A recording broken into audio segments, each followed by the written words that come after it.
And here is some vegetable starts in which you don't want to buy at your garden center, your big box nursery, simply because, and we'll graze over all of these pretty quick.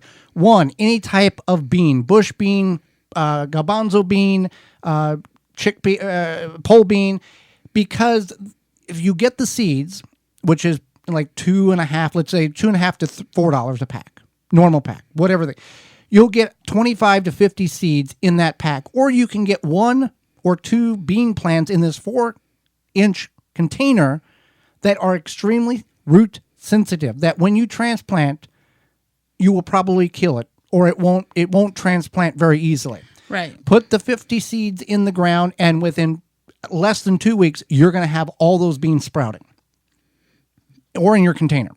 Right. Another one, as you said, is peas. Extremely touchy when you try to transplant. Yeah. Carrots, pretty much any root crop. I'm not sure why you would. But we see these every year. I don't understand that. Beets. We see beets definitely. Corn, same thing, just planted in the ground. And then vine crops.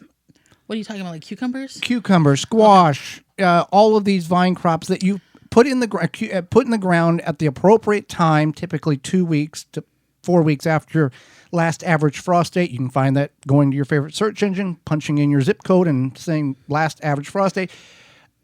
Cucumbers want it when the soil is at least 65 degrees warm.